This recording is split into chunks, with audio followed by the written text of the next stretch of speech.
watch How? this? How? How? How? How? Ew, How do you watch this? Dude, I'm gonna pee my pants. Hi, you're listening to How Do You Watch This? A movie review podcast where each week we give each other a movie to watch in the genre we love, but they don't. My name is Megan and I love romance. My name is Demi and I love horror.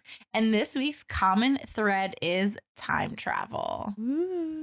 So the movie I picked for Demi is About Time.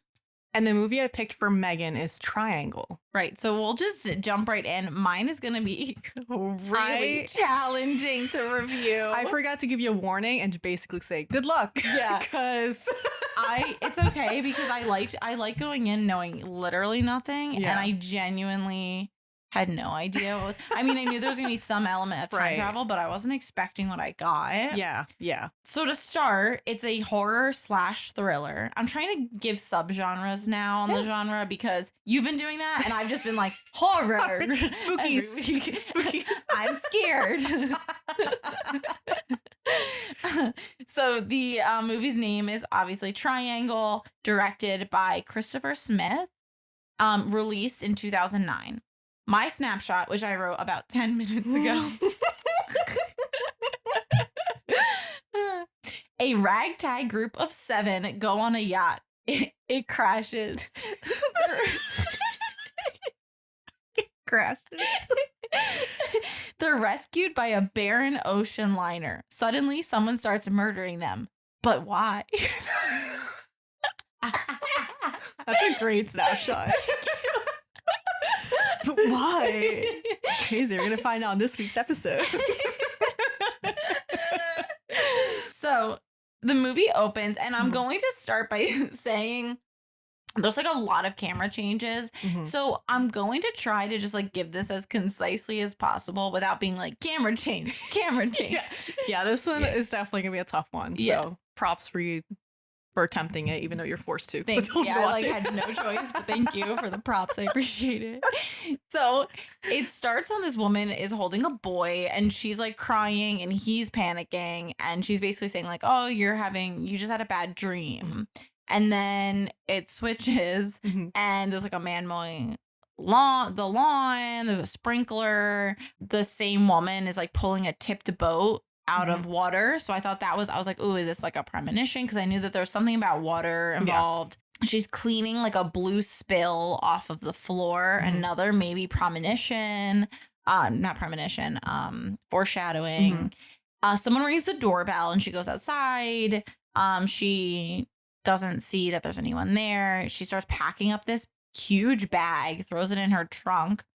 And then this like little boy is upset that he spilled the water and she has to basically carry him out past this water. So that's like the intro before you see the title scene, screen, whatever it's called. And then you basically see that there is this yacht. And I'm calling it a yacht because when I looked online, they called it a yacht. Yeah, I mean, I don't know the difference between boat types, so we'll go with it. It's a small boat. It's a nice It's a sailboat type. boat, yeah, I guess. I don't really know. For people with money. Yeah, I couldn't. Obviously not. No, I don't have Sperry's. I don't have a single. A boat's a boat. I don't know. Yeah. So basically, you see that it shows the yacht's name is Triangle. So up until this point, I kind of thought maybe it was about the Bermuda Triangle or something, but it literally the only triangle is the boat's name is Triangle. That is one of my notes, not about the Bermuda Triangle. You meet some of the characters right off the board. So there's like this guy, and it took me a little while to figure out everyone's names, but the main guy who like owns the boat, his name is Greg. And his like old time friend, Sally, and her husband, Downey, they bring along a friend named Heather because apparently they are always trying to set him up with someone. So there's also this like young Liam Hemsworth is the boat hand. His name is Victor, I think. Yeah, it's Victor. I changed halfway through and I started reading that his name was Vince. So I'm like confused. I don't know why I thought his name was Vince halfway Starts through. with a V. Yeah. So then there's him, and then there's the girl from the beginning, the intro, whose name is Jess. So at one point, I had to put some quotes in there because basically Downey is the worst. Yeah. Yeah. And so he just like has all these like really great quotes that I had to write down. So the one quote he was talking about Heather, and he said, quote, "She's the best looking of Sally's friends," which granted isn't saying much, unquote. And I'm like, dude, what is happening? So I'm like, I don't even know why Greg is friends with these people, because I don't know. he didn't really seem like he liked them that No. much. He's like this good guy. Like, you can see pretty early on, they show like he's like a really wholesome guy, really nice.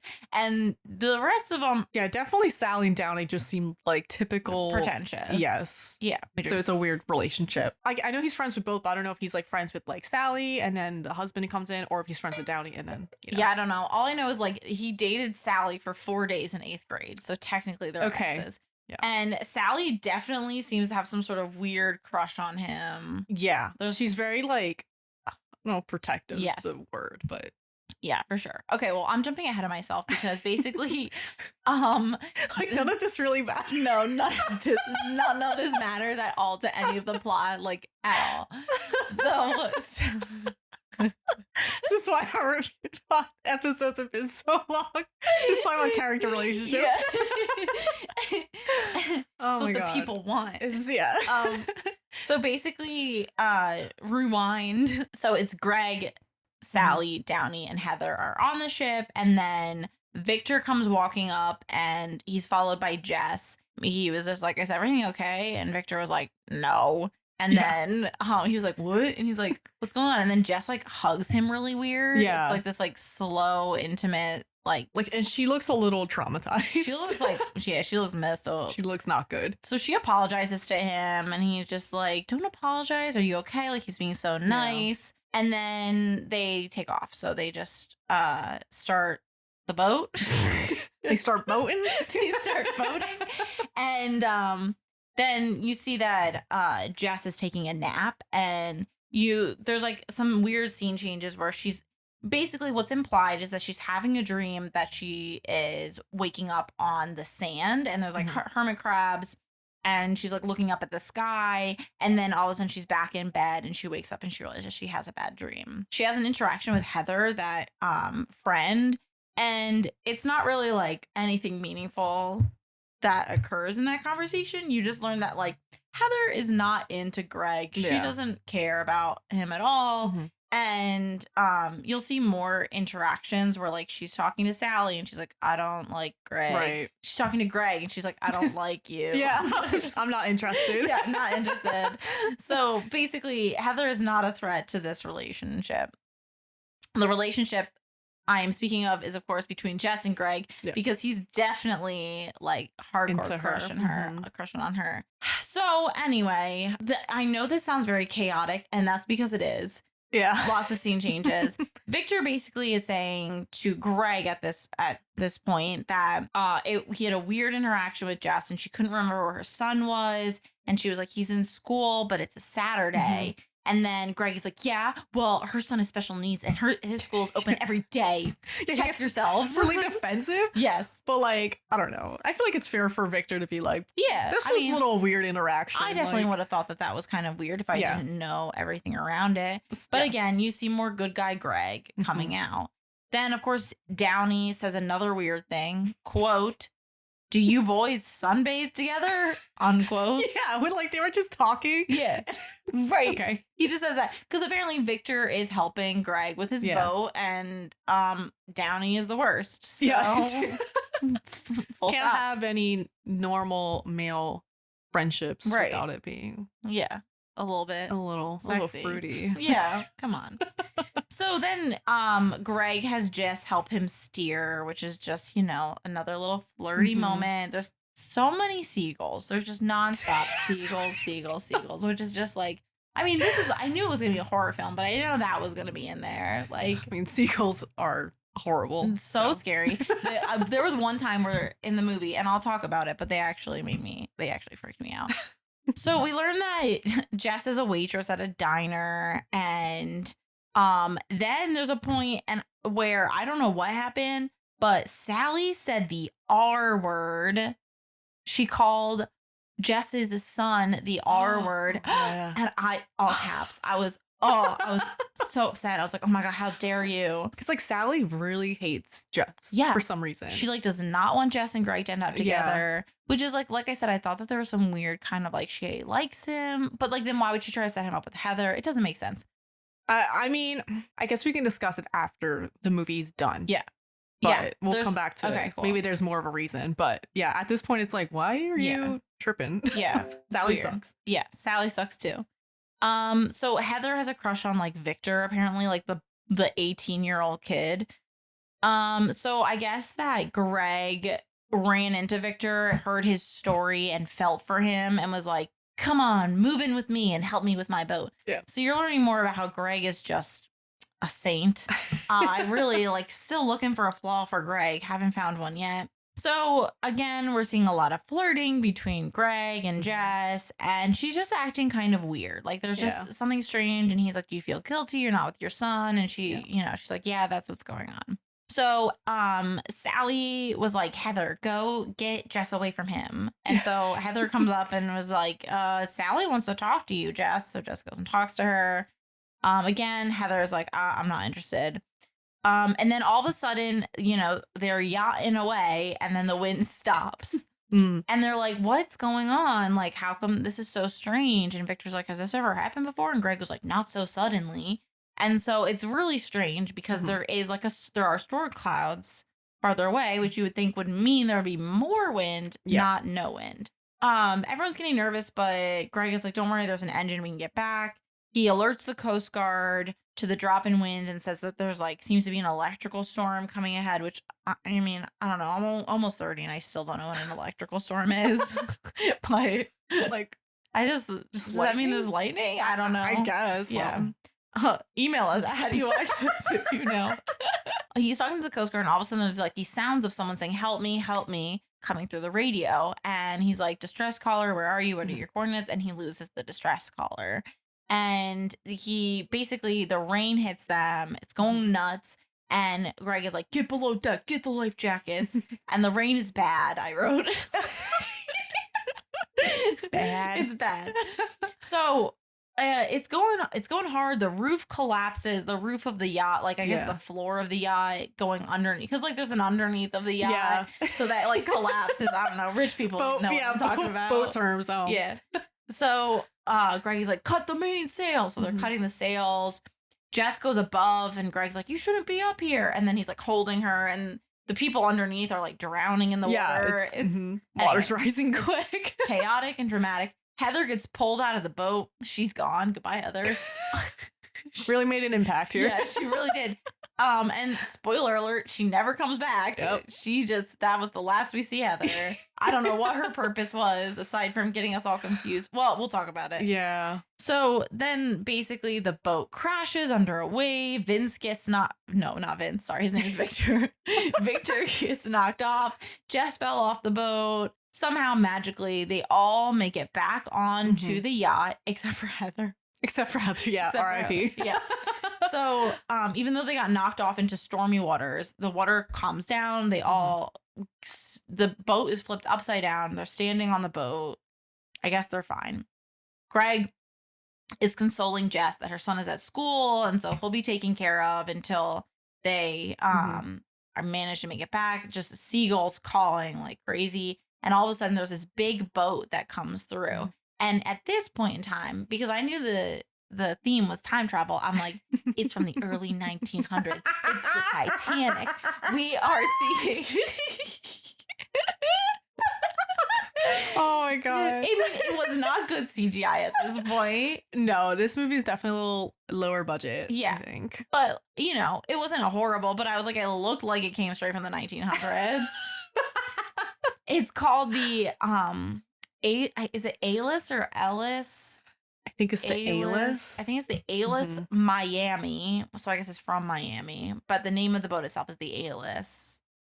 However you pronounce it. It's a Greek god. Yeah. We'll talk about it in a minute. They see someone on board the boat and they're like, oh, look, let's get on it. So they all get on the boat. Lots of meaningful looks between Jess, Greg, and the camera. No one is coming to greet them, though. So they're just walking around. They're like, what the heck? They leave the yacht behind. which feels a little risky to me, but whatever. There's like this interesting camera work where the camera keeps going down a hallway, even though they're going down a different way. And you're just seeing like different angles. You kind of get sketchy video game vibes. They're like inside the boat. It looks kind of like a cruise ship, but like if it was spooky. Yeah, that's fair. Yeah. It's like The Shining was a ship. Yeah. The Shining Hotel. Yeah, from the one scene I've seen in the Don't worry, you'll probably watch it eventually on this podcast. Can't wait. Jess is basically saying, she's like, I feel like I know this place, and she's getting crazy deja vu, and Greg is like, no, just like all ocean liners look the same. Then they find like this old frame on the wall of the boat from the 1930s, and like explaining the name, which is that Aelus is great god of the winds, and he had the son Sisyphus who rolls a rock up a hill. That's one of the god punishments that I always remember. I think it's like very highly referenced. It's Sisyphus. Sisyphus is the one who basically he rolls the rock up the hill, and every time he gets to the top, it falls back and he has to roll it back up again forever and ever. Yeah. And the reason why this happened is because he didn't keep his promise to death. And this is the explanation that is given to us from Sally, who apparently studied it in school. Yeah. Thanks, Sally. Yeah. Her role in this movie. Yeah. She's here for that sole purpose. So all of a sudden, Vince finds keys on the ground, and Jess is like, oh my God, they're my keys. Look, this is my son. And she compares it to her necklace. And there's like blood drops on the ground. And for some reason, Sally has convinced herself it's Heather's blood. Spoiler alert, it's not. Don't know why you would ever assume that it's Heather's blood. The husband is like, that's baloney. The buffet, there's like a buffet and it's all set up and like it's fresh food. There's like a band set up. Not like no humans there, but like all the instruments. Okay, so basically someone asked for the time and Greg is like, it's 11:30, but Jess looks at her watch and she sees it's the same time as what's on the ship. I wrote down that it was 7:17, but later reading a review, they said it was 8:17. Yeah. So I guess I don't know how to tell time. I literally paused it. In the digital age, who needs to know? Yeah. Analog clock. Yeah. Okay. Lame. Well, anyway, so Jess all of a sudden is like, I see someone, and Vince chases them. And then Jess and Greg follow, not Vince, Victor. God damn. Demi, can you go back and just call him Liam? Yeah. Change all of my Vinces to Victor. I'll edit it, don't worry. Yeah, Liam. Jess is worried about Victor, and Greg thinks Jess is in shock. Then they hear rushing water, and they go into room 237. And at this point, I was like, wait a minute. I know that number. And I remember that was the number of her house from the beginning of the movie. And I was just like, Megan, you sly dog. I felt so proud of myself. I rewinded the movie. I had to rewatch ads, but I rewinded to be able to, and I was like, it was 237. Oh I didn't even notice that. Yeah. Look at you. Numbers are kind of my thing. Time is not numbers. Okay, anyway, so they hear rushing water and they go to the bathroom. Well, it's another long episode. Oh, fuck me. Okay. They go into room 237 and they go into the bathroom and there's blood on the mirror and the blood says go to the theater or go to theater. And so they walk out of the room and Jess is like, Greg, that was blood. And Greg is like, I know guys like this. Apparently he knows people who pull sorts of pranks like this on the ocean. I don't know. We don't know his backstory. Yeah, but apparently he's seen all the ships. Seen it all. So Jess is going to the ballroom because I guess that's where they all were previously. Greg is like, this is all in your head. Then he apologizes. Then he goes to the theater. Mm-hmm. So much is happening. I think I have to break it down less. I think it's good so far. A lot of the beginning, it's just chaotic, but pretty much Jess is just kind of panicking because there's a lot of coincidences. She found like her keys and she's like, there's something weird going on. And Greg's like, you're just freaking out. And it's like, well, you should maybe start freaking out, Greg. Yes. Yeah. I mean, I would be alarmed. So basically Sally and Downey are just following this blood trail. He's eating a banana. He wants to go to the theater for some reason. It was like very random and sudden, and I'm like, I missed something. They dropped a scene. I don't know. Well, because they saw the theater in the mirror, right? Or no? No, they were not the ones who saw the theater. Right, that was just Jess and Greg. Okay. So it's just interesting. So Downey doesn't think Heather's on the ship, and Sally says, okay, so whose blood was that? Literally anyone else's. Anyone who's on this ship that you're looking for. What do you mean? Anyone's. Yeah. So it's just ridiculous. So then Jess is looking for people in the ballroom, and all of a sudden all the food has gone moldy, which is really weird. Never explained, but we could talk about that more later. I think that it's just kind of like interesting that at this point it goes moldy. Yeah. So super strange. Jess hides. Victor comes in. He's covered in blood, and he suddenly starts trying to choke Jess. Oh, and then this part. Oh, this is the scene I said should be deleted. Yeah, fair. She basically, he's like attacking her. She finds where the blood is coming out of him, and it's like a head wound. I can barely even talk about this. And she presses her finger into it and like kills him. Oh, that and showing like when he gets it, I was like, dude, both of those. That's all I wrote was Victor's head wound because both of those scenes should be deleted. Awful. I literally hated it. It was that whole thing. Like I actually closed my eyes. Yeah. It was too much for me. Icky. Okay. Then you hear a gun. Then you hear a gunshot. Then you see that they're in the theater. Sally's crying. Greg's been hit. Sally's like, Jess, Greg said you shot him. Then Greg is dead. And apparently Jess told them to go to the theater. So Downey's like, you told us to go here or something like that. I don't know. So then Sally and Downey both get shot. Someone with a mask has a shotgun and is shooting at them. And then Sally gets shot again, and Jess just starts running. Goes to the boiler room. Don't know how she knows where to go. She just like runs straight there. I guess. Yeah. And then she gets a knife from the kitchen, and the shotgun person like looks in the room but doesn't see her there. And Jess then runs off, sees a sign for lifeboats, goes to get to the lifeboats. There are no lifeboats. And then the masked person like bops her in the back of the head with the gun. And then she's like, don't shoot. I have a son. And then the person tries to shoot her in the face, and she grabs the gun and wrestles it away like left and right. And I mean, like, I'm not an expert on guns, but I'm like 95% sure that gun would be really, really hot. Like, that's metal. Yeah. I don't know as well, but it was like a shotgun, right? Yeah. I don't know how that works, but I would assume it's fucking hot. Yeah. I also haven't seen that person reload a single time, but whatever. You do you, movie.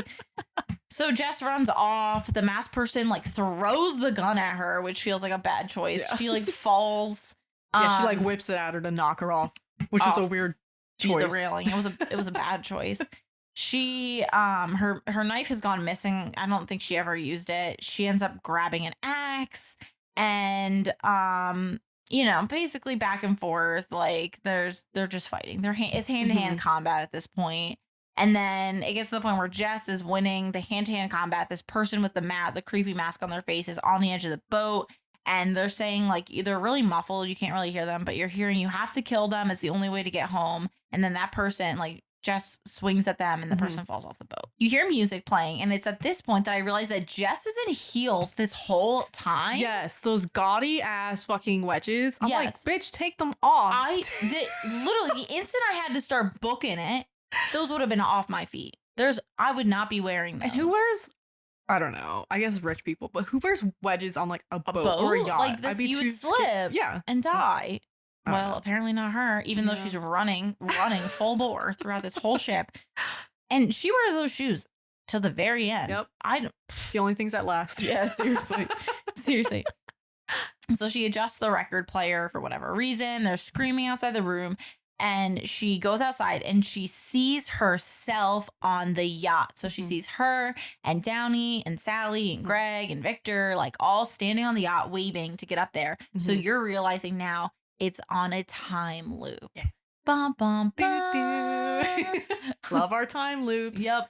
So she starts like there's like this weird thing that happens where she starts skipping just like the record is skipping, and then she's running, and I'm like, what does she think is gonna happen? Like she doesn't want to interact with the her who just came off the boat, but I'm like, what's gonna happen? They're not gonna hurt you. Well, yeah. I mean, for me, it's like every time I think of time, it's like never interact with your Fair. past self. So Fair.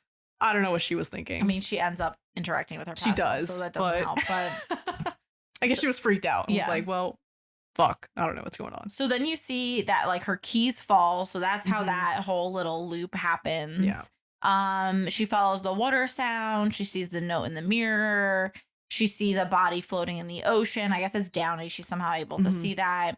She sees a bloody handprint on the rail. So there's like all these things that she's observing. And they all later get explained away by time events that are occurring.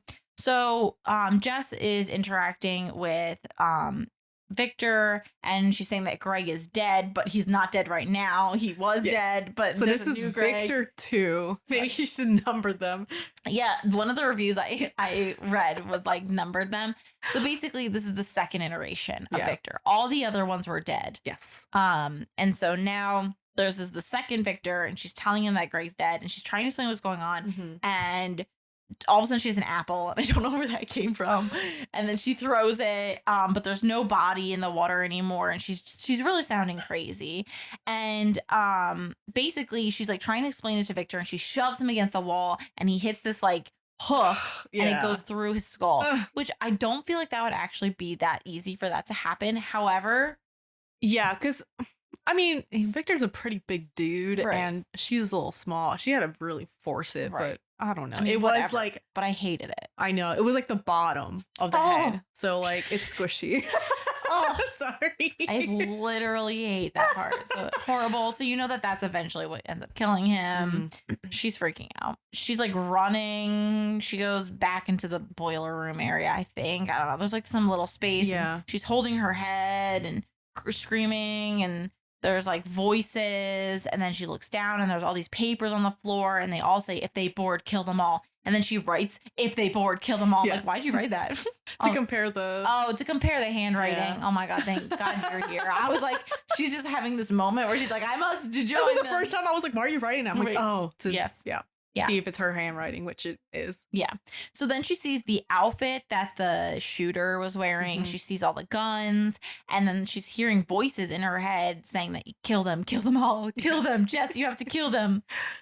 Then she sees something shiny, and it's her necklace, her like chain necklace dangling from like this little grate. And there's just like hundreds of copies of her necklace down on the ground. So this is the first instance where you're like, oh, this has happened. Not only has this happened before, this has happened before a lot. So she grabs a bunch of bullets. Okay, I got it. I was really confused because I said she goes to shoot herself with the gun, and I was like, wait, that doesn't make sense. It was her new iteration of herself. So the new version of Jess is there, and she tries to shoot them, and Victor's watching, and she just like can't handle shooting. She keeps saying like, you're not me, but she can't shoot. And then she's like, this didn't happen before. Like she's feeling like she's breaking this chain because of the fact that Victor didn't try to strangle her this time around. Something different, something new is occurring. A gunshot goes off. She manages to shoot the masked person in the theater. I don't know how she got to the theater. I forget that part, but I think she runs right over there because Jess too runs away. And then she's kind of like, Victor, like, you see what's kind of going on or whatever. And then I think she goes straight to the theater because she knows people are in there. Yeah. Do you know what this feels like? I feel like I'm Andy Dwyer in that episodes of Park and Recreation where he is just verbally telling everyone about a movie and reenacting it. That's exactly what this feels like. I'm just like, and then she's shooting her gun, and then God. Yeah. So, she wants to break whatever's happening so that everyone doesn't die. Yeah. So she gives Downey the gun, and she's like, don't trust anyone. If anyone comes, shoot them. So I don't know what she's thinking at this point in time, but because she doesn't know yet that the masked person. Yeah, she doesn't know about the masked person. So at this point, it's just like, okay, we need to kill that person. I'm gonna save everyone. So yeah, so she gives Downey a gun, and then at this point, Greg is still dead, right? This iteration of Greg is dead. Okay, yes. so it's just Sally and Downey that are alive. Okay. Yeah. So she goes off looking for Victor because she wants to save him, and apparently Victor jumped into the ocean. Well, yes. Yeah, he feels like he grabbed onto the handrail and like yeeted himself off the boat. It seems like that, yeah. Anyway, that's the implication that that's what I took away from it. He was pushed. Oh, you're right. Yeah. They do show that later on. He was pushed off. Might be. Okay. He's just like, I'm gone, I'm out. Which is fair. He just saw like if someone I had that approach head themselves. wound, I wouldn't want to live with that head wound. So Downey is firing shots, and all of a sudden you hear, it's me, Jess, and the masked person takes off the mask, and it's Jess. It's a different Jess. So Jess is the one. I mean, I feel like I had figured it out at this point already. I don't know if they had shown it at some point already, but yeah, I mean, Jess is the only one kind of surviving. It's like, it's not Heather, right? Fuck. So you can kind of assume, especially with like the notes and like, you know, it's okay. Jess is alive through all this, so something happens. Yeah. So she basically says that Victor fell over the side, and she's like, follow me. And then the main character, Jess, so the main Jess that we're following throughout all of this, is calling for them. They go into room 237, and bad Jess slits his throat and stabs her. Sally tries to get away. Real Jess is chasing her. You hear other Jess say to Downey, I think it's to Downey, I'm sorry, but I love my son. So you know that all of this comes down to like, she wants to see her son again. Yeah. Real Jess is chasing Sally into the boiler room. I have no idea how Sally is running with that wound in her stomach. It must be the adrenaline. Yeah. And so Sally ends up finding the radio and sends out a distress call. Hello, call back. And that's the one that Greg heard earlier. So you can hear Greg over the radio. And after Sally runs away, Jess tries to also get a hold of Greg. This is my most memorable scene. It's where Sally is crying. And she's following Sally crying. The bird squawk absolutely freaked me out. That scared me. And then there's hundreds of dead Sallys. Yeah. And I was just not expecting that. For me, I thought that they all just disappeared after they died. Yeah. But no, they all stick around. So that scene was pretty wild. Yeah. So that one is really intense. Jess is trying to talk to Sally. Sally's like, you're crazy. Jess is like, trust me. And then Jess looks over the edge. She sees different iterations of herself murdering herself and throwing the body over. Yeah. Sally dies, and at that point, the Triangle boat comes back around, and she's realizing that when everyone dies, the boat returns. And this is her villain origin story. Yeah. We get bad. Yes. So she watches the yacht get left behind. She tries to stop the boat and realizes that the only way that she's going to be able to get back to that boat is if she kills everyone. You're seeing more repetitions throughout, like she's seeing other iterations of herself, and she thinks she knows how to save everybody, and that's going to be murdering them. So she goes into the room 237. She sees that Downey had started to write her name in the mirror with blood. She uses whatever blood was left over from his previous death and writes "Go to theater," and she tosses Downey overboard. So she's watching as Downey grabs a banana, and like a different iteration of herself goes to talk to him and said that Greg said to go to the theater. So you're seeing, okay, full circle. Now we know why Greg earlier, or whatever, Downey earlier wanted to go. Yeah. At this point, everything's connected. Like you're seeing everything and why everything's happening. Yeah. Why it's all coming together. So then Jess becomes bad Jess and grabs bullets, puts on the outfit, puts on a mask. And I don't know why she needs the mask. We learn why she needs the mask in a second. She explains it. She goes to the theater. Greg is like, don't kill me. And he sees her shoes and is like, oh, it's Jess. What are you doing? Yeah, she has this full covered outfit, but then she has her dumb fucking heels still dumb wedges on. It's like, dude, why haven't you taken these stupid shoes off this whole time? It's ridiculous. So he's like, why are you wearing a mask? And she's just like, because it's not me. This isn't me doing this. Okay, Jess. She's trying to still try to convince Greg it's not her. Right. I don't know. It's not working. So basically he's like, we'll do whatever you want. And she shoots him and he falls off the balcony. And I don't know why she's thinking at this point anything will be different because it's clearly following a pattern. Right. Yeah. And that's the thing about this movie where like, okay, now she's bad Jess. And it's like, doesn't she remember? But I also think maybe she kind of doesn't remember. Yeah, I think that there's like some shock and some like her maybe adrenaline going as well that's like making her not think about it. But basically she's going through the same motions and just you're seeing the same scenes but from this different perspective. The interesting thing that I noticed was that like you're seeing that repeated scene where like the one Jess runs to the boiler room to hide. However, that iteration of Jess does not hide in the kitchen, whereas the previous one did. Yeah. So it's interesting because you're seeing that there are some differences between the different iterations of Jess. I guess that she basically falls overboard with, it's the same scene that keeps happening where like the axe gets thrown at her. She falls overboard and then she ends up waking up on the beach. It's like that little nightmare she had earlier that she's like waking up. She walks through this weird forest area, hitchhikes home, and you see that there's a man mowing his lawn. There's the sprinklers going. You're realizing that this is the same day. Yeah. It's basically that morning. She sees her son painting. She sees herself screaming at her son. This is when you learn that she's actually been bad Jess all along. Jess is kind of shitty to her son. She is not a good mom. Yeah. And that's why I'm like, I wonder if Sally knows that. And that's why she's like, Jess sucks. Oh, interesting. Interesting. So she ends up seeing another version of herself and she's seeing that version slap the son after he spilled that blue water on the ground. She calls him an asshole and like this new Jess is like, you can see she's like going through it emotionally. She's like, oh shit, I was a jerk. Like I'm the worst mom ever. Yeah. But that's not who I am now. I'm changed. I'm different Jess now.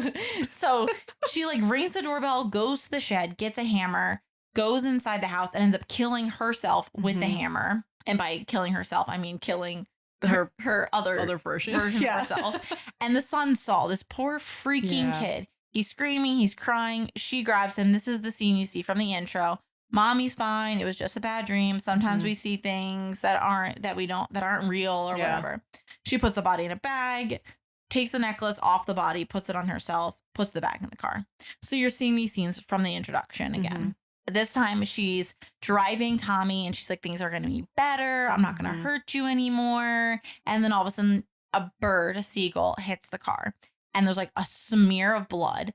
The son's screaming. She pulls over. She takes the dead bird and throws it over a railing. And you see that there's hundreds of dead birds. And you're like, oh, my God. It continues. It's still continuing. So she gets back in the car. There's a school marching band going on. She is distracted by her son because he keeps screaming about the blood. And she like looks back. She's like, look, I'm cleaning it off. First of all, she just put her windshield wipers on. She was not cleaning that blood off. It was just smearing. It's just smearing everywhere. But she's distracted by her son and she hits head on a tractor trailer. The car goes rolling. And then you see that the dead body from the trunk is out on the ground. The son is dead on the ground. And she's totally fine. And a taxi cab is in front of her. And she's like, who are you? He's like, I'm a taxi driver. And he's like, can I take you somewhere? And she's like, take me to the harbor. He basically was like, no, there's nothing that anyone can do for the boy. Yeah. And so she has this moment where she's like, I need to fix everything. I need to do this again, but I need to do it right. Replay this video game and get a better ending. And she somehow manages to take a nap in the taxi cab, gets out of the taxi cab. He's like, are you going to come back? He's like, I'll have the meter running. Are you going to come back? She's like, yes, I promise. And then she goes, sees Victor, asks where Greg is. You're seeing that scene of interaction between her and Victor that was spoken about earlier. And she goes on the boat. And that's how it ends. That replay was hard. Okay, it was hard to go through that again. Yes. So this one was like... It's a bit of a... It was a lot. Yeah. It was a lot. And it makes you think about it a lot. And I was definitely doing research afterwards because there were some things like immediately I was like, okay, they mentioned Sisyphus. And so, like, that's that repetitive thing, that idea that hell is a repetition and you're doing the same thing over and over and over again. Right. And so after like looking up some things online and coming to some of my own conclusions, I personally feel like what happened, Jess, who's not a good parent. Yes. That doesn't change throughout the entire thing. Nope. Jess is not a good parent. She and yes, I'm sure it's very challenging to raise a child with special needs. Right. However, we don't slap our children. We don't for slap our spilling children. tea. We don't call them assholes. No. Like there's, and he was like 7, maybe. Yeah, he's like a little boy, and he doesn't understand. No. So anyway, so Jess is a bad mom. Agreed. So basically, what I think happened is Jess is she's all dressed up in that nice dress that she was excited to wear on the boat. She is driving her son, is distracted driving her son, gets in a car accident, and the scene you see at that end where she's dead on the ground from like being in a body bag. Yeah. And the boy's dead is actually what really happened. That's when she died. So she died in that moment. And then because we mentioned Greek gods, the taxi cab is like the river Styx, basically. And the man on the death is the taxi driver. And he drives her up to the boat. And when she says she promises she's going to be back, she breaks that promise. And she is living a repetition of a hell cycle. Yeah. And there's a belief, some people think that like if she were to come to an understanding that she's just going to keep cycling through this over and over again, she would be able to break the cycle and keep her promise to death. Yeah. And then end her torment. Right. Anyway. Yeah, no, I think that makes a lot of sense. For sure. Because it does seem like that's all connected with the Greek god and the promise and everything. It just makes the most sense that she's dead. Because even like the time when her clock was on 8:17, it's like that had to be the time she died. Yes. Because that was never brought up. Yeah, I wonder if you could see in the car. Like I would have to go in and investigate. Like maybe you could see the car time. That would be really interesting to look at. And there was like, I was wondering if like, because you know how Heather just like leaves and never shows up again? Yeah. I'm wondering if like everyone died there too, except Heather. But I don't know. Like it feels like this is Jess's personal hell that she's going through. So I'm like, I just don't think it matters. But I was just curious. I'm like, it's weird that Heather just fucking disappeared. Yeah, I don't understand any of that. And I didn't look up like commentary of the director or whatever. Yeah. So that might be a good thing to look into. Yeah. But it definitely keeps you thinking. And that's like, I did give this like a pretty decent rating because I continued to think about it. Yeah, I thought this was a pretty cool one. And I know it's like in the end you find out it's like death, so it's like not really time travel, but it is like a time loop. It was and I thought it was a pretty cool one compared to some other time ones I know. I'm like, I think this one's unique. You know, I don't think a lot of people know of this one. It's, you know, a little more low budget, I think, but it was a cool concept. So let me go through some of the things. So, and I thought you would like figuring shit out. I love figuring shit out. That's so fun. I mean, you know me, 237. 237. I caught that myself. That's a brag. I also cut the time. 17. Yeah. 17. Oh, guys, so stupid. Okay. So I already said my most memorable scene, which is with the Sally's 100 dead bodies. Yes. And that anything regarding Victor's head wound should have been deleted. Yeah. So the main character also happened to be the main villain in this one. You're right. In my opinion. And I said pass on both because the minute I found out she was a bad mom, I was like, ooh, I got the ick. Yeah. How likely are you to survive this situation? This one I wrote 1 because she I mean, in my opinion, she's dead. Yeah, it's true. Yeah, you wouldn't survive it unless you were maybe Heather. Right. I don't know. Who knows? I was like, it could be 1 or it could be 10 because technically she lives throughout, but she's only living because she's dead. So so I guess no. I was like conflicted about my recommendation because I liked the movie and I would recommend the movie, but I don't think I would recommend it to a non-horror fan. That's fair. Yeah. Okay. So my final rating that I gave it, I went with 3.75 stars or hearts.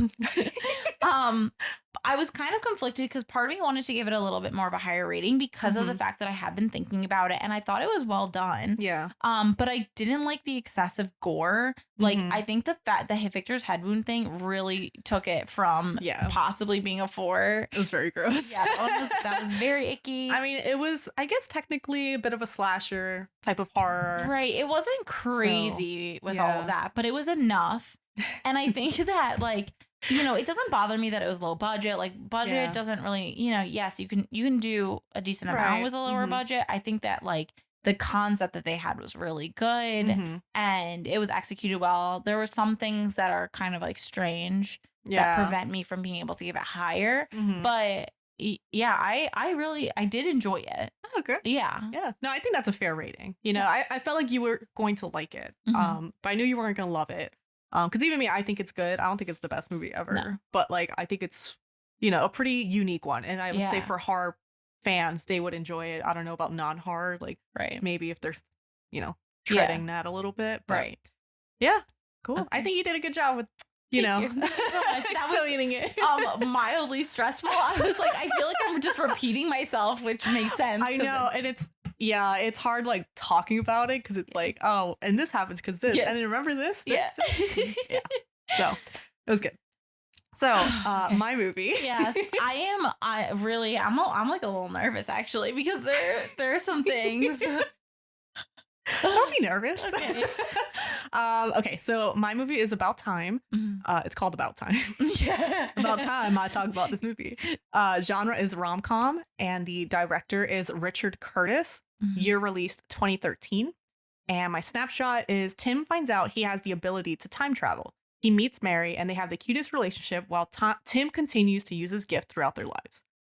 I know a lot more happens, but that's good. That's good. The movie starts, and Tim is talking about his family. His parents own this gorgeous fucking home. My God. Stunning. And it's like they're in Cornwall. Yeah. So it's a small area in the UK. Yeah. In England. Yeah. And so it's his mom, dad. His mom is she's more reserved. Like she's the one, she's not emotional. Yes. She just kind of keeps to herself, and she's not like very feminine. Yes. And then the dad's kind of like a little goofy. He's a little more fun, but he loves to read.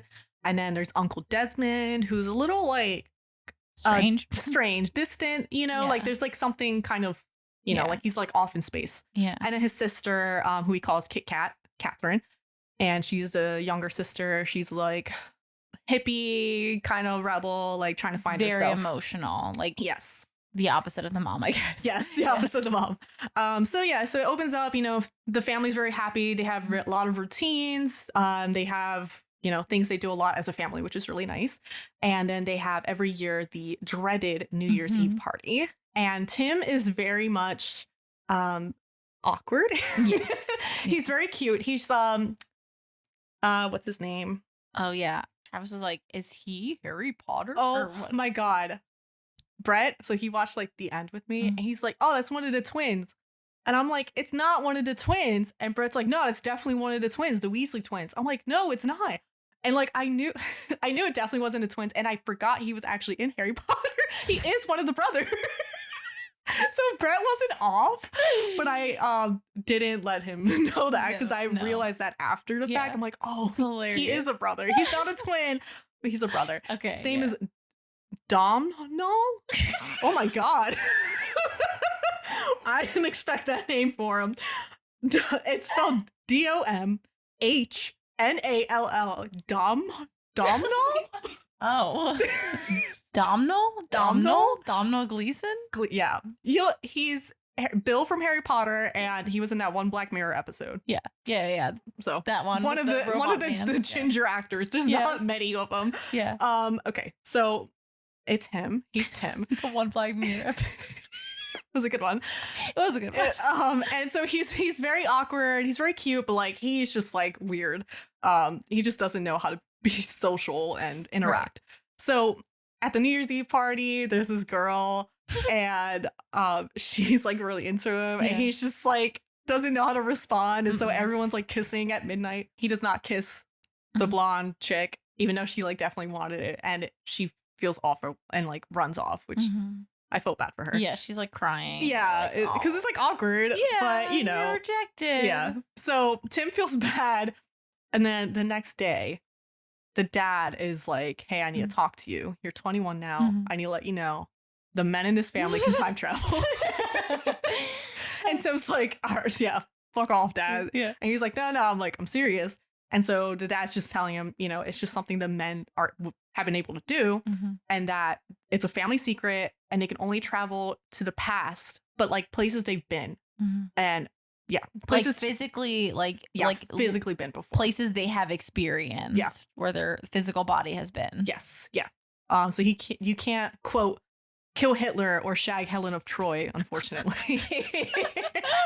So he tells him that to do this. And this only happens once you reach 21 and older. So that's why the dad's telling him. Now, so you go into a dark place and you clench your fists and you think of the moment and you're there. And that's it. And he said, you know, there's no like butterfly effect. You know, you can change things, but it's like you're not going to break the world. Yeah. You know, like the movie Butterfly Effect with Ashton Kutcher. Not that same type of situation. It's a rom-com. It's like, oh, yeah. You know, time travel. It's like fun time travel. It's fun time travel. None of the implications. Yeah. And so Tim's like, all right, whatever. Like, yeah, he's like, yeah, so dad, I'm going to go stand in a cupboard. Yeah, you're going to be like, LOL. Yeah. He's like, I'm really going to come after you once nothing happens because it won't. So he goes to a cupboard. Oh my God. Cupboard. Yeah. Jesus Christ. Cupboard in his room and travels back to the New Year's Eve party. And so his clothes are changed, like what he was wearing. My only thing, this is a rom-com, this doesn't matter as much, but I'm just curious because like you're always in like a dark space. So like his past self, Tim, had to be in the cupboard, like think in the closet. I think that there are a decent amount of things in this movie that I think you could nitpick with the time travel aspect of it. I think it's just like the fact that he was in that house at that time. It's okay. Yeah. But that is one of the things where you're like, there's another thing like later on that makes you. Yeah. So like I said, it's a rom-com. Like I'm really not, but I just wanted to bring that up because that was funny. Yeah. So now he's back at the New Year's Eve party and it's like it was before. So he goes downstairs and I forgot to mention this earlier, but he's with his friend Jay. Yeah. Who I thought was his brother because he's also ginger. So that's bad on me assuming. and before Jay hit a table and wine spilled everywhere. This time Tim tells him to be careful and dodges the thing. So now he's like, shit, like I'm reliving this. And then the New Year's, the kiss, everyone's kissing. He now kisses the blonde and he feels good about it. And she's like really happy. Yeah. So then he zips forward. Yeah, he like jumps back. This is another thing with it where it's like, I was confused because I was like, well, if you travel back, you have to relive everything. Yeah, that's what I had thought. Yeah, that's not it. It's like you can travel forward because it's now like the past. Yeah, you can travel back to that moment that you originally traveled from. Yeah, it's just you can't travel like in the future. Right. So, but since, you know, he was there talking to his dad, he can zip forward back. Yeah, apparently. Whatever. He doesn't have to relive everything. That's the point. Yeah. Which I was confused about until, you know, really thought about it. I was like, oh, no, it's not. So then he's talking to his dad more about it. And he's like, what did you do like with time travel? And his dad was like, I read a ton of books. I would just go back in time and just read everything. And I'm like, that's a cool way to use it. I would love to read more books. That's great. Yeah. And Tim was like, and he was like, well, what? The dad was asking Tim, like, what are you thinking? Like, what do you want to do? And he's like, well, I want to make money. Which, yeah, fair. Same. Yeah. And dad was like, well, you know, really use this gift for things that you think will really matter in your life, you know, not to waste it. Yeah, he basically says that like, oh, you know, your uncle, whatever, did it for money and it ruined his life. Yeah. So Uncle Desmond's really going through it. Not Uncle It's not Desmond. Uncle Desmond? I don't think so. Okay. Because I feel like they were going to say something with Uncle Desmond and I don't think they did. Huh. He's just like that. I thought it was going to be like a tragic, like, you know, he went back and he, I don't know, couldn't. Yeah, you're right. They don't really go. I should Google a little bit into Uncle Desmond. We should. He's interesting. I mean, I don't know. Yeah. Anyway, so then Tim was like, well, I really want to get a girlfriend. So he's like, I'm going to use time travel to find love. I'm like, okay, you do you, Tim. So then Kit Kat, his sister's boyfriend's cousin.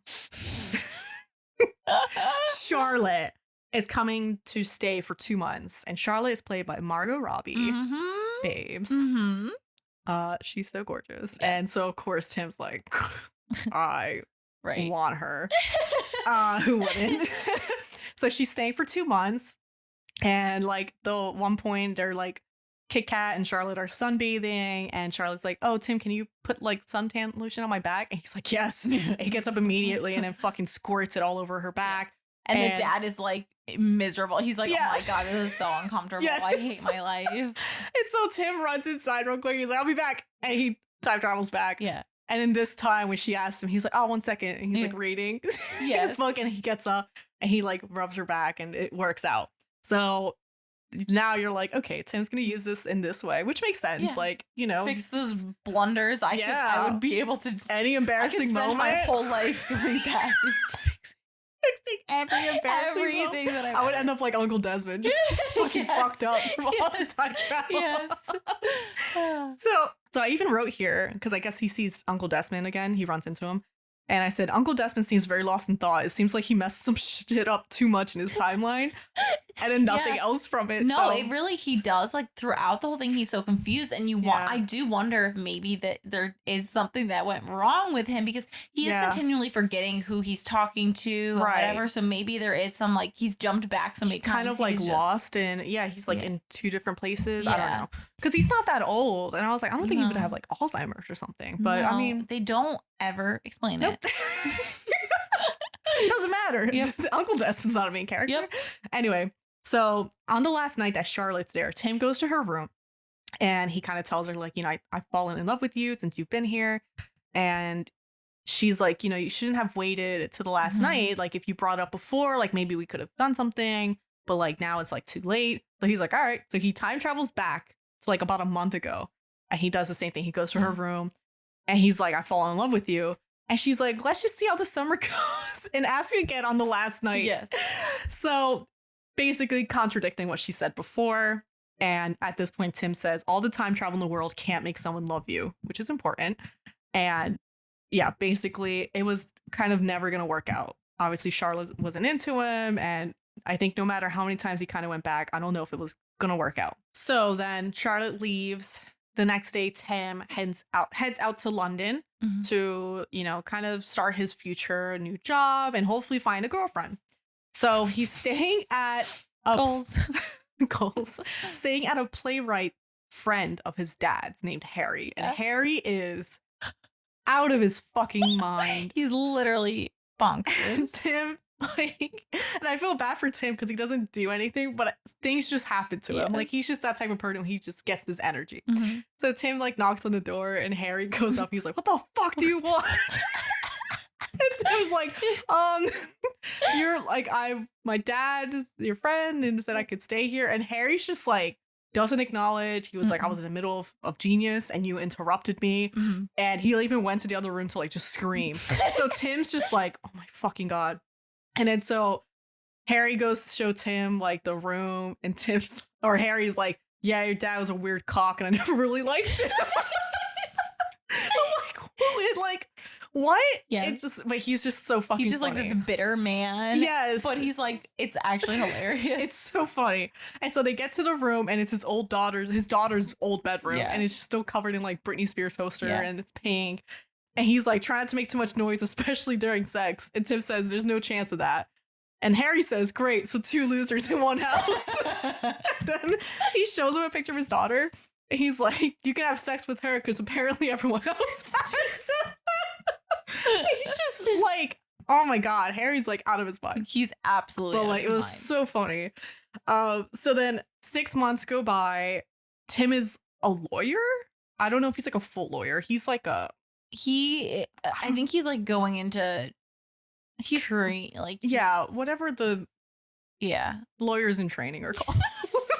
Yeah, he's like going to school for it or something. He's I don't know. like that thing.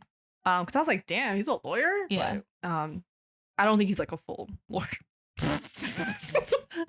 Anyway, so he goes to a dinner with his friend Jay, Mhm. and it's like a dining experience where it's all in pitch black room. Have you heard of these before? No. Oh, you haven't? No. Oh, I have. And it feels like I would think I would hate it. I think I would hate it. I'm first of all afraid of the dark. Yeah. And if I don't know, like, how to eat it. Yeah. That would be a lot. I get a texture in my mouth that I'm not prepared for. Dude, oh my God. Stop. I'm You not. just get clams. Oh no. But it's cool. I never heard of it. I was it's come up a couple times in like my Fever app. Oh really? Yeah. Is there some in like Jersey? Yeah, in Philly. No. Oh Philly. really? Yeah. Okay. Yeah, I don't know if I'd do this, but maybe if you really, really, really, really wanted to, I'd go with you. But anyway, so it's this experience, and they get seated next to two women, and it's Mary and Joanna is her friend's name. I think it's Joanna, and Joanna's very like loud and talkative, so she matches Jay's vibe, who's loud and talkative, and so Mary and Sam are kind of talking to each other, and you can already tell like an energy, chemistry, like immediately, and it's pitch black. This whole scene's pitch black, and you just hear them talking. So Jay's like, "Oh, who's the hotter one?" And Joanna's like, "Me," and Mary's like, "Yeah, Joanna." And I'm like, "Okay, well, I know Mary's played by Rachel McAdams, so that's a lie." Yes. I was like, if Rachel McAdams can literally do no wrong. She can have any hair color. She can do anything. Stunning. She's stunning. God, I wish. And then so Mary's like, "I kind of look like a squirrel." I was like, "Bitch, shut up. I look like a fucking naked mole rat if you look like a squirrel." So like Tim's trying to give her like a strawberry mousse and gets it like in her eye, and like they're like laughing. It's really cute. And so they were like, "Oh, like, you know, we can meet out front. I can see you." So then Joanna comes out front, and I forget what Tim, I should have wrote it down.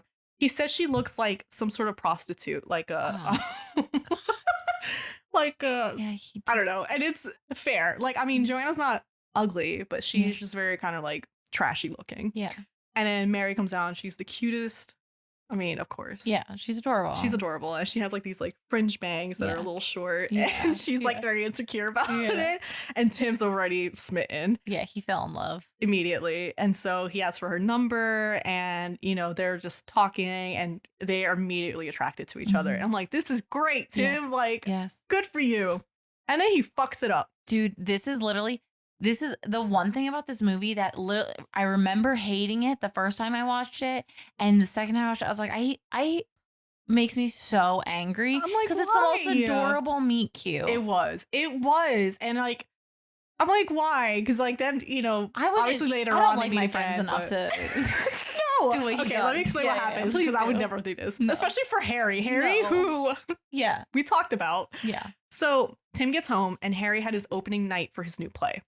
And it went Titanic bad, except there were no survivors, is how Harry describes it. So apparently an actor forgot a line, and it was silent for like an hour and a half or something. I don't know if he was being dramatic. I don't think Harry said long, that. But that would be to imagine. So apparently this actor was just quiet. And so Tim was like, "Oh shit." And I guess Tim was just being stupid. I guess he just didn't think. And he jumps back in time to help Harry. So I'm like, wait. Like, what? You're missing the dinner. Tim goes back in time and goes with Harry to the show. But like before he goes backstage and goes to one of the actors' rooms, and he's like, "Hey, like, you should take another look at like your lines if you want to practice reading." And the actor's like, "Fuck you, I know my lines." And Tim's like, "All right," and pretty much like leaves. And then the actor does take a look. And so I'm like, "Oh, great. Problem solved. Go back to the restaurant." Right. He doesn't do that. He's sitting watching the fucking show. I couldn't. But it was the wrong actor. Right. Another actor freezes up. There's two lawyers in the play, and the one, he went to the wrong one's dressing room. So it's quiet, and Tim gets up and ends up writing the script, like the lines on like cardboard on the side of the stage. So the actors be able to see and read it. The show goes on. It's very well received. Everyone loves it. And then he goes to like text Mary, but she's not on his phone, because no shit, Tim, you went back in time. So he's like, shit. He goes back to the restaurant, and he's like, "Hey, like, were these two women here?" And the guy was like, "Oh, they paid in cash," and you know, there's like no way to give their information or whatever. So I'm like, Tim, literally, I would have went back. I would have went back, and I would have been like, "Sorry, Harry." I would have gone back in time and been like, "Hey, Harry, make sure your one lawyer knows his lines." Nothing would have made me. Or I would have gone back, and I would have helped the other actor and then gone to the dinner. Right. I would have found a freaking way. I would have found a way. know There's no way I was losing that meet cute. No, it was too adorable. No. Then he has to go the rest of his life and keep that to himself. I couldn't. Anyway, Tim. It's too freaking cute. And their next meet cute is not as nearly as cute. No, Ugh. no.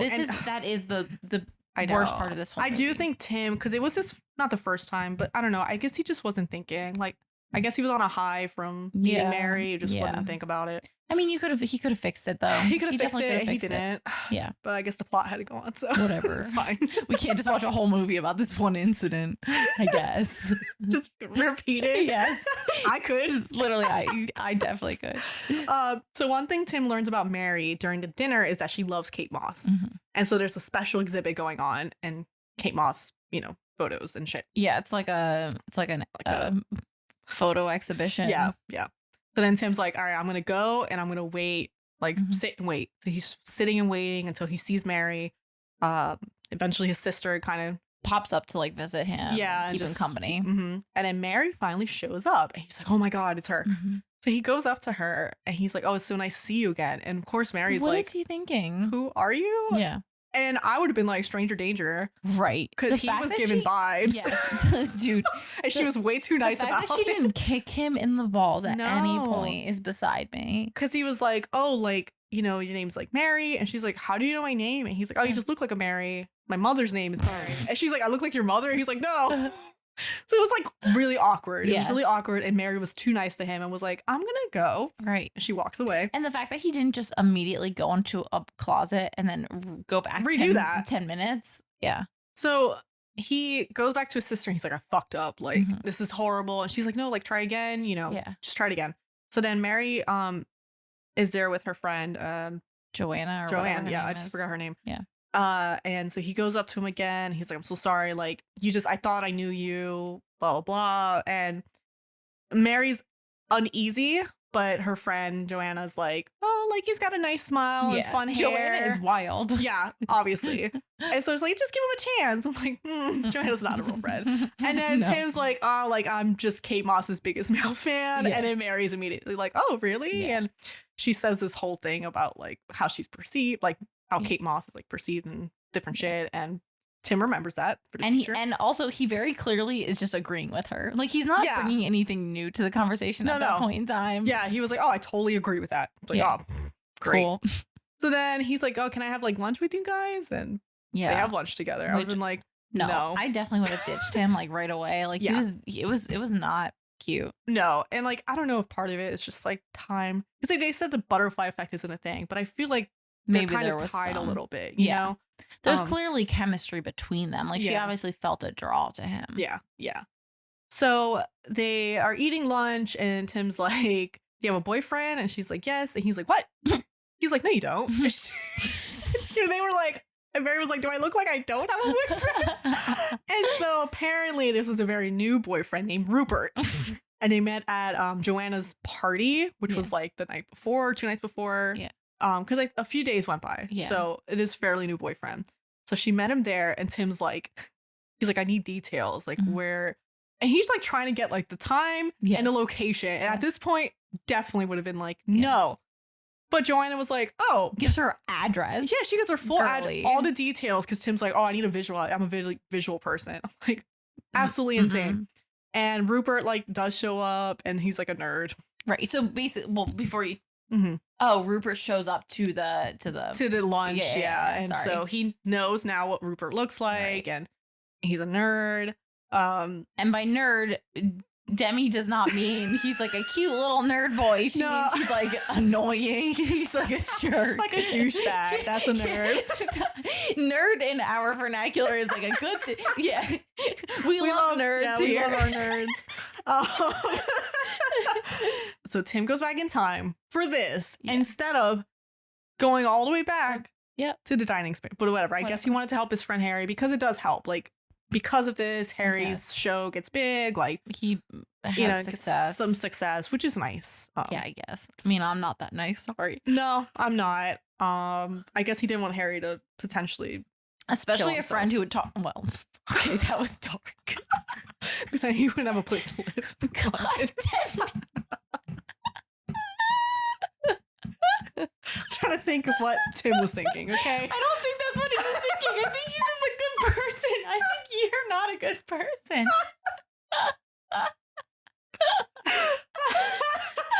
Anyway, he goes back in time to go to this party. And so he goes inside and he's like, oh, I'm friends with Mary. And Joanna's like, oh, great. Like, you know, welcome. And he's like, oh, like, where's she at? And Mary's like outside, kind of avoiding the crowd. So pretty much Rupert saved her from the party because she didn't want to really be there. And Rupert was like, oh, let's like get out of here. So Tim's like, I'm going to do the same thing.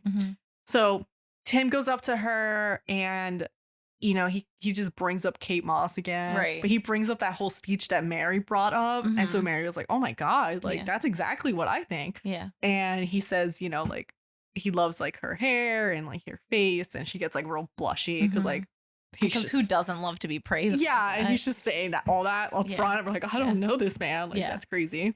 So he's like, oh, we should like go get some food. She's at first she was like, I don't know. And then, you know, he was saying cute shit. She's like, okay, easy enough. So as they're headed out, Rupert's like headed in. And Tim's like, what an asshole. And Mary's like, yeah. So they're at like a restaurant and Mary's a publisher, like a reader, like she does an editor assistant or something like that for like a publishing company. And Tim's like, oh, you like read? Like that's all you do? And like their humor back and forth. They're like bantering. It's like really cute and their chemistry's really good. And so they're like walking. She's like, oh, can you like walk me to my car? And he's like, yeah, sure. So they're walking. And the one thing they brought up I thought was funny. Yeah. Mary brings up that she has like 3 brothers. And Tim's like, oh my God, like where are they at? And she's like, oh, behind you. So that's like their humor. Yeah. And so they're walking. He's like, oh, this is like, where the hell you parked? She's like, oh, I parked outside my home. I just took a lift. So that was just her way of getting him to walk her home. Yeah. Just very slick. Yeah. And so she's like, oh. I love their banter. It's like so much fun. Yeah, their chemistry was really, really great. And so she invites him inside and she's like, I'm going to like put on my new pajamas and maybe you can take them off. And I'm like, oh my God. I know. I was like, you are so bold. So that's what she does. Yeah. So she has her cute pajamas and they're not even sexy. They're sexy on her. Right. But they're like just striped pajamas. They look kind of like the pajamas he was wearing at the beginning of the movie. And it's just like a cute button up. And like he comes in the room, he trips on shoes. Yes. So he's immediately like clumsy and like, you know, they have sex and he was like, was It'll bad. be better. Yes. She's like, I thought it was nice. And he's like, I'll be back. Then he goes back in time. Yeah. This time he doesn't fall in the shoes. They have sex. It's much better this time. And he's like, I'll be back. Yeah. Does it again. Yeah. And he goes in the room before she finishes putting the PJs on. Yeah. And they have sex. She's like, wow, what's like the coincidence that like my perfect man would like get it right the first time. Yeah. And she's like, what about like a round 2? And obviously Tim's already. he was like, that's not really fair. Yeah, it's like, that's not fair. So time passes. Their relationship is going strong. It's just pretty much like time passing, like them it's like going this to work. Cute scene where they're like, it's like this one subway station. You just see their relationship through the subway scenes. Yeah. They're like going through and giving each other kisses to work. Yeah. Going their different ways. And there's like a band playing the same song the whole time for months. It's very cute kind of montage. Yeah. So then Mary's parents come to visit, or she says they're coming to visit. She's like freaking out. She's like gives him no notice. Yeah. She's literally like, they're gonna be here in 2 minutes. Yeah, they're arriving. Pants on. Yeah, and they're like conservative. Yeah. And they're immediately what you think of when you think of conservative parents. And so she's like, just don't bring up oral sex or something. Right. She's like, you don't live here. Don't bring up oral sex. He's like, why would that ever come up? Right. So then the parents are at the door. Oh, Mary pretty much is like, oh, Tim lives here. Right. And Tim's like, you don't have to worry about oral sex. And I'm like, Tim, oh my God. I would have gone back in time. I think he did, though. I think he did. Oh, he did. Yeah, he did reset. Go fix that. Because come on, man. He's out of his mind. So then, like, she's very nervous because she really wants her parents to like him. So she's talking the whole time. And it seems like the parents are like, no, like, the parents can tell that Mary really likes Tim. Right. So they're like, you know, we accept him. That was kind of like it. That's all you ever see of her family. Yeah, her family. So, but it's, I guess like she's American. Like you're not really gonna have their involvement very much. You know, our parents. My mom texts me immediately. She like can sense it. Vibrations. I forgot she was American. Yeah, that's it. Yeah. Good point to make. That night, Tim's like, hey, I have 2 tickets to a theater show. Do you want to go? And Mary's like, I kind of want to sleep all day and I don't really like the theater. So Tim ends up going with his coworker, Rory. And Rory's just like a goofy guy. But he's like nice. He's just a goof. Yeah, he's like a cute little Just a little dorky man. guy. Yeah, dork, yes. So after the show, Tim actually sees Charlotte. And he's like, oh my God, that was like my first love. And so he goes to talk to her. Oh my God, this is a train wreck after train wreck. So he goes to see her and she's like, oh my God, Tim, like, this is my girlfriend. And Tim's like, oh, like, that's great, you know, that you're into, like, you're dating a woman. Like, and she's like, oh, no, I meant like a friend, like a girlfriend. And Tim's like, shit. All right, well, he goes to a closet. He resets it. Goes up to her. And so Charlotte says the same thing. He's like, oh, that's like really nice. Forgot what exactly he's basically said. like, you should be careful about calling someone your girlfriend because it gives the idea that you guys are dating. Yeah. And then that you're gay. Yeah. And then the girl is like, I am gay. Do you have a problem with that? It's like, shit. And he goes back in time again. And this time he tells Rory, like, oh, that's my first love. And Rory's like, oh, you should go talk to her. And he's like, no. Just leaves. So he leaves. And out front, Charlotte actually sees Tim and approaches him. She's like, oh my God, like, it's been so long. And then they like go their separate ways for a second. And Rory's like, if you had sex with her, you died, which is fair. Yeah, it's Margot Robbie. But then Charlotte comes back like pretty quickly and said that she sent her friend away and wanted to have dinner with Tim. And this scene forward, I want deleted because I felt like it didn't add anything. And it just just seemed very sketch. Correct. They have dinner together. It's just Charlotte and Tim, right? You would think Tim would have been like, hey, Rory, come with us. Right. So that was a little weird, but you know, they're friends. They have history. Yeah. Anyway, Charlotte said that she wasn't interested. So they're having dinner and then he like offers to like walk her home. Well, she basically was like, she makes a comment about how like all those years ago she should have gotten together with him, given him a chance. And then she's like, can you walk me home? And he's just being a gentleman. He's like, yeah, well, you know. I wrote here he offers to walk her home. Oh, well. Double question mark. I don't remember though. I think he I think that she asked him to, but I could be wrong. I don't know. I mean, so you're Tim, what are you doing? Yeah. No, this is very cringe. It's a very weird, it's a very weird scene. And it very much reads like he's going to do something. So she invites him inside or like they're going up the elevator and she's like kind of like hinting like, hey, you should come inside. Yeah. Like, he's like, oh, it's a nice place. And she's like, oh, it looks even nicer on the inside. Right. And then he's like, no, like I need to go. And he like leaves. And I was like, Tim, why'd you go all the way here? So I wanted all this deleted. I think that the reason why they did it was because it was like an aha moment for him that he like he got to, not only did he get to reject her, but like he realized what he was really interested in, blah blah blah. But I don't think it was necessary. I don't think it was done well because I get that moment where it's like, okay, you finally end, like there's nothing with your first love, like you know, there's no interest, but it was like leading to like he was still interested. He could have dropped her off outside of the apartment complex or whatever it was. He could have had Rory go to dinner with them. It could have. It's just like I would have loved it if Rory had ended up with her. That would have been. I thought that was gonna happen. I was like, please, and it did not happen. But yeah, it just felt very weird. But I understand that reasoning. So because immediately after he comes home. And he goes, he's like running. He's running home and Mary's sleeping and he's like, will you marry me? And she's like half asleep. She's like, and so he goes back in time and tries again. And he's slowly kind of wakes her up and he's like, I need to ask you something important, like, please. And so she kind of assumes she's like, oh, like, you know, my partner so long wants to ask me an important question. She's like, are you on your knees? And he was. And so he pretty much asks her to marry him and she says yes. And she's like, I'm just happy that you did this privately, not in front of people, because he had music playing in the background. And so then she like goes to sleep. He's like, I'll be right back. I'm going to turn off the radio. Yeah. He goes in the living room and Rory's there with the bottle of champagne. Like a full band. And a band that's playing the music. Yeah. And he's like, she's tired. Just go. So he was gonna do something a little extravagant, but I mean, it was still sweet. Rory, I don't know if I would have had Rory there, but I don't. a little weird, Just but like this goofy little guy. But I mean, he would have been a good time. Yeah. Very supportive. So he asks, married. They're now engaged, and so they go to Tim's parents' gorgeous fucking home to meet the parents, and of course they all love Mary because who doesn't love Mary?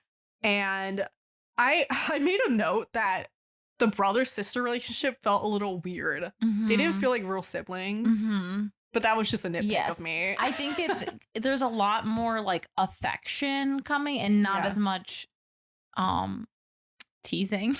Yeah, which I guess is maybe but there are people who don't make fun of their family members. Yeah, maybe, but I don't know. I feel like brother and sister, it's like you're always just butting heads, like even like jokingly. But like I feel like for them, like I don't know, maybe the actors had a little bit more chemistry that I liked. Yeah, like it was almost like it was giving off kind of like just a little nitpick, just a little bit too much. Like they won't.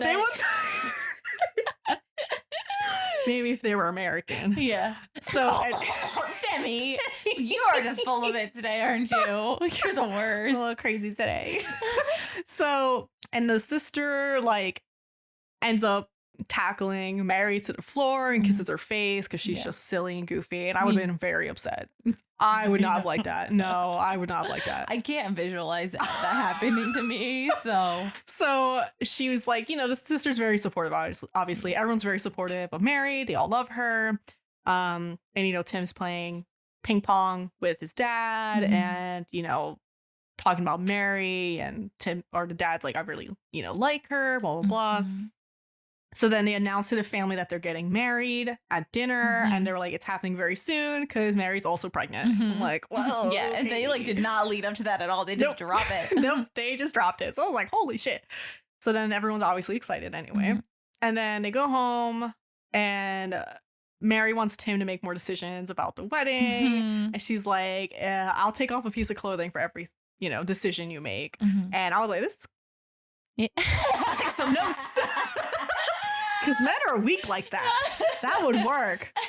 Should have done this for my own wedding planning. So it was a cute moment. And they make some decisions. Pretty much they're going to have the wedding at the family, the family home or the town.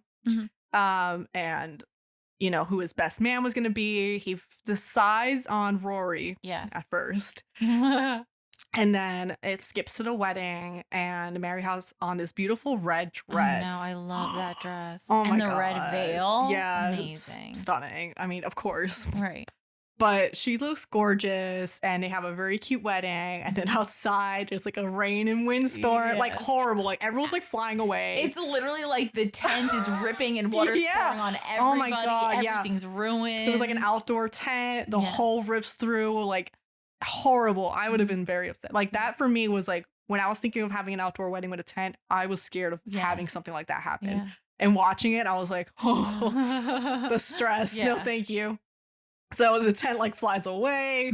Like it's horrible, but everyone's still like happy. I mean, it's a nice occasion and they don't care. Mary and Tim don't give a fuck. They all end up back in the family's home, which is big enough to support all these people. It must be nice. And Rory starts giving his speech. And it's like very long and boring because he's like, I'm gonna just talk about what this means and this because it relates to this funny story. Yes. He's like, oh, this is what we do for a living, and let me explain the background of it. And Tim's like, okay, I will be back. And he goes back in time, and this time has Harry be the best man for his speech. And Harry, of course, is like, Tim asked me to be the best man, and he's like, how much are you gonna pay me? And so Harry also sucks. So then Tim goes back in time again. And his friend Jay, and Jay has like a projector slide up, and he was like, "These are the girls Tim was interested in." This is how far he got, and how far he got with numbers. That's what I'm gonna do for your my wedding speech to you. Oh my God, they were all like zeros except 3, and 5 was oral, I think. It's like he's explaining and 8 was like all the way, and I'm like, what's 10?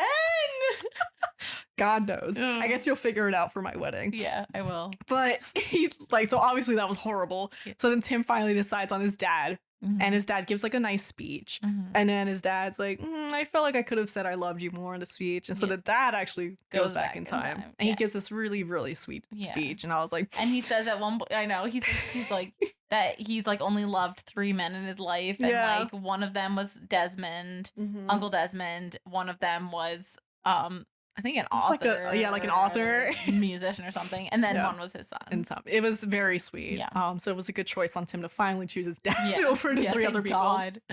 So time skips, their baby Posey. Well, hold on. First, this is the thing that I really loved is he did say to Mary at one point, he was like, do you wish that it was on a different day that didn't rain? Yeah. Because he had the ability to go back and change it. And she was like, no, it's perfect. Like, this is life. Life is messy and you're going to have rainy days and you're going to have good days. Yeah. And I really liked that. And I like that he kept the day because it's like, it was chaotic. It was messy. It was an absolute nightmare, but it was still like their day. Yeah. And I think that it was like beautiful to leave that in. Yeah. I mean, as we go on, you know, things will change in Tim's perspective. But like up till then, like he's been rewinding. And it's like, why not? Like you're able to change things to make it better.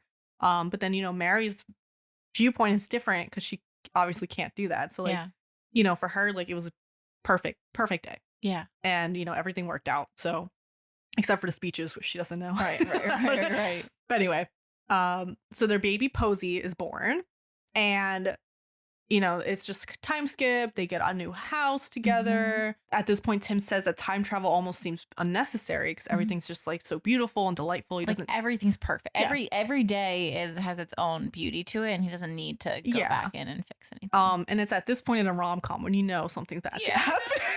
You know. So it's like, all right, who's dying? Right. Who's dying? So this is for a party for Posey. And at this point, did they have their second baby? No. Okay. No. Oops. Spoiler. So this is for their first birthday for Posey, and they're waiting for Kit Kat, his sister, to arrive. And at the door is her shitty boyfriend named Jimmy, and his very on and off boyfriend. And Tim's like, "Where's Kit Kat? Where's Kat at?" And Jimmy's like, "Oh, like we had an argument in the morning. She drank and she left. Like she should have been here by now." So you find out she was in an accident because she was trashed, like drunk, and it seemed very like a little suicidal a bit. I don't know. Yeah, I don't know. They kind of hinted on that. Kind of like a cry for help almost. Yes. Like, so they go to hospital. She's alive, but she's pretty damaged up. And so Tim's like, all right, I'm going to go back in time and fix this. And so the way to fix this is to go all the way back. Or no. First, he goes back and he picks her up early. Yes, he picks her up early so she doesn't get into the accident. Yeah. And then he talks to her and he's like, you know, this is a secret, but I can time travel. And so Kat's we're going to fix it. Yeah. And we're going to fix this situation. Sorry, I interrupted you and you were going to say the No, I was going to say that Kat obviously is like, what? Like, and so he ends up going to the closet with her and he holds her hand and they both go back to the New Year's Eve party. And this was at the point where I was like, oh my God, he has to relive everything. And I'm like, oh wait, no, he can just go back.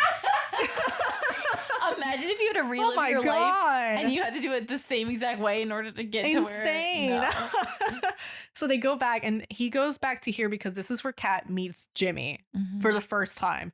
So Tim's kind of has Kat off to the corner and you see Jimmy go to just some other random woman instead of Kat. And Kat was like, oh, cool. He would have just gone to someone else. Yeah. And so she ends up like, I think she kicks him in the balls or something. Yes. Yeah, she beats him up. Yeah, and then like leaves. They go back in the closet. And this was also another little plot hole, but it's fine. Yeah. They go back to the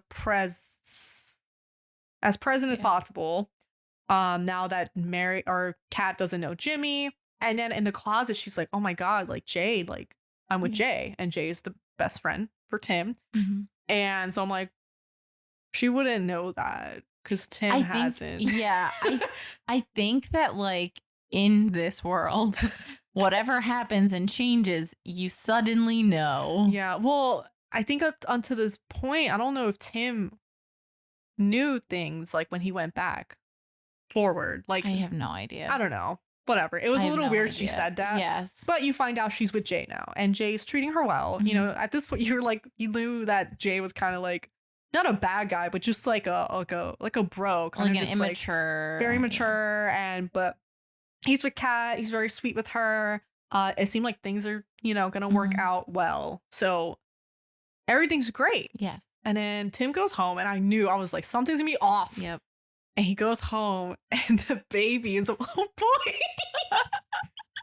And this is why horror music basically. Yeah, and this is why I was like, Tim would have known it was a boy. Oh, but he didn't. Interesting. So, interesting. like I said, yes, it's a little thing. It doesn't matter. Yeah. So then Tim was like, fuck, what'd I do? So then he goes back in time to when Posey was born. Yes. And then takes the dad aside and it's like, I need to talk to you. Yeah. And then the dad was like, oh, yeah. By the way. Right. How did you forget to say this is a butterfly effect? Yeah, sir. this was a big one. So if you have a child and you travel back before the child is born, that child will be different because you basically run the risk of the exact sperm not hitting the exact egg. Exactly. So that's what happened. Yeah. So Tim's like, fuck, I can't help my sister or I'm going to lose Posey. Mm-hmm. So then he makes a decision to keep his daughter. Yeah. And so Kat, still gets in the accident. But, Tim and Mary are there for her. And Kat's pretty much like, I need to stop drinking. I need to break up with Jimmy and, date someone boring and nice. Yeah. And Mary's like, well, just because they're nice doesn't mean they're boring. Right. And then he's like, have you ever thought about Jay? Yeah. Jay's low. He's like, had a crush on you. And she's like, huh. Yeah. Interesting. So it seems like things are working out again. Mm-hmm. So Tim and Mary have another child. Mm-hmm. And I forget what this child's name is. Yeah, same. Doesn't matter. Nope. So this scene, I don't think it matters as much, but Mary's asking Tim for his thoughts on what to wear for like a very important like dinner party. Oh, the reason this matters is because the two of them are upstairs in the room and no one's watching the kids. Yes. Yeah. So they're away for a bit and Posey's ends up destroying a bunch of the manuscripts. Yeah, because she's going, basically Mary's about to go to an important dinner for a client and she had a manuscript that she had to bring with her and Posey has scribbled all over them. And used the fucking paper shredder. Which is very dangerous. Yeah. Dangerous. So then Tim was like, oh, like, I need to get out. And Mary's like, no, you're not leaving. We're going to figure this shit out. And so that's all happening. And then the mom calls and Tim and Mary have to hurry home. Mm-hmm. Basically, the dad has cancer and it's gotten bad. Mm-hmm. And so Tim is like talking to his dad and his dad was like, the secret to happiness is to live life day by day like everyone else, but then live that day again. So like every day you live it a second time, but the second time you've really like noticed the little details. Don't change anything, but notice the details. So that's how his dad has been living life with time travel this whole time. And then another thing that was brought up is like, he obviously can't go back to not have the cancer because he said it was probably from the smoking. Yes, his dad basically says that like he went back and got it caught as quickly as he could. Yeah. But that he thinks that it's probably from smoking as a kid. And if he went back that far, then it would have changed his children. Yeah, he wouldn't have had Tim and Kat. Yeah. So, that's sad and that's happening. Upsetting. So then, dude, I'm literally like from this point to the end of the movie, it's just a steady stream of tears out of my freaking face. I was like sobbing hysterical. Ironically, this is like right after Travis left the room because he was watching with me up until that point. And then he's like, I have to work out. And then it's just sad and I'm just sobbing on the couch. Yeah, Brett came in a little after this, like the last like 10 minutes. And I'm like, bro, this is the wrong time to come in. Yeah, right. So now, Tim's living, following his dad's secret to happiness. So he's living, the same day, living it again. And he's able to enjoy the little moments more. And he's basically like embracing everything. Like you see scenes where he's like, instead of being annoyed by the loud music of the person next to him, he's kind of like grooving along to it. Yeah, dancing along to it. And he's celebrating a bit more, like in court when they win their case or whatever. Him and Rory and everyone. So it's nice to see him kind of like experience life again. Yes. And then the father passes away and they have the funeral. And so Tim goes back and sees his dad and the dad kind of knows like, oh, like he came from the funeral and they talk a little bit more. And then, it seems like Tim keeps going back to talk to his dad just to have more moments with him because he can. And then Mary is like, oh, like maybe we should have another kid, which first of all, 3's too much. That's a lot. But then Tim was like, in his head, he's like, I can't see my dad again. Like, this would be it. So he'd have to make a decision. And obviously Mary doesn't know. So she's kind of pushing it like, oh, like decide now. Like we should try now. What about now? Yeah. And I'm like, girl, give him a second. Give him a second. I know he's making this huge decision. Which he makes the right one because he decides, yes, I will have another third child with you. Because, you know, you have to move on. Like, you know, meanwhile, I'm sure. I don't know that I would have been able to make that same choice. It's rough. Brett actually asked me, he's like, would you have done that? And I'm like, I would, like, because it's just to travel back again and again and again. It just probably, I don't know. I feel like it wouldn't be healthy. Like, you have to eventually move on. Like, yeah, it would be fucking horrible. But, you know, I think he does the right thing. And it was a bit. No, I agree with you. He does, like, it's rough. But, you know, Mary's bumping. She's ready to go. And so Tim goes back one last time to see his dad. And this is where I started crying. This was it. Yeah, this one. This was rough. This was when it was like, this is the worst part. I was like, oh, right. Like, it was like tearing up before this. And then this is when it's like, this hideous is rough. Sobbing. Let me get the tissue box. So, and this was where Brett's like, that's the guy from Harry Potter. Oh my like, God. Shut up. I hate boys I feel like so arguing much. with you right now. So Tim goes back, and this is like when they're playing ping pong, and he's like, Dad, like, this is it. Yeah. And then the dad's like, you know, maybe we can have one more walk together. And so they travel back to when Tim was a kid, and they like play on the beach, and I'm like, oh God. My God. Like, that was God, so fucking sad. It didn't have to be that sad. Why would they do that? So they have one last thing, you know, walk, and they play together, and it's really nice. And then he goes back to like the present, and then he pretty much ends it with like, he doesn't go back in time anymore. Right. And he lives day by day as if he did travel back. So he's experiencing life the way everyone else experienced it. And I really like that message where it's like, you know, you can't travel back. Like, just live life as if you've already traveled. Like, you know, experience the little things, enjoy the little things. And that's how the movie ends. Sad. Again, Megan, I literally I know. This was how do you honestly watch all this? Honestly, it's like too sad. It's too sad. I don't watch this one. I was actually like, I was like kind of upset because I was like, I really love this movie. And I knew it was a good one and it was a good recommendation for you. But I was like, I have to rewatch it because I haven't seen it in forever. And I've only seen it once because it hurt my feelings so bad the first time. It's so sad. And I haven't watched it again since finding out my dad had cancer or whatever. So I'm watching this through like new eyes. Oh, yeah. And then it was really hard for me. And it was like a school night. So I'm like, oh my God, sobbing hysterical. And I'm like, I have to get up at 5 a.m. Horrible. It was not good. So no, these ones, I will be honest, like for the most part, I prefer rom-coms that don't have like this emotional punch to your solar plexus. Horrible. But it was, I mean, it's just such a beautiful story. Oh my God. So anyway, most memorable moment obviously was the end with his dad. I thought that was just such a sweet moment. Scene that should be deleted was him with Charlotte. Correct. Weird. Love interest. I'd smash. Tim was a good man. He's a good man. Side character. I said the dad. And I said pass. Maybe if he was young though. He's got this vibe about him. But you know, he's a little old for me. Fair enough. How likely to fall in love? I said a 10 because I feel like there's no way not to. Like, when whether you're chemistry. Yeah, whether you're Mary or Tim, it's like you're making it work. They have it. Yeah, and like they obviously already liked each other, so like no matter what Tim was gonna do, like it was just gonna work out. Right, because it's not like it would be different if it was like him and Charlotte. Like there was nothing he could do to get Charlotte to fall in love with him. Yeah, but exactly. But him and Mary, they have that chemistry. Yeah. And I would recommend it. You know, I think it had enough comedy where it wasn't just romance. Travis was like, the parts that he watched it, he was genuinely enjoying. He was actually laughing, and I was like, no, some of the scenes were so funny, and like I didn't expect it to be so funny. But yeah, some of the scenes were so funny. It was good. So I enjoyed the kind of comedy for sure. And the notes, chemistry was really good between the leads.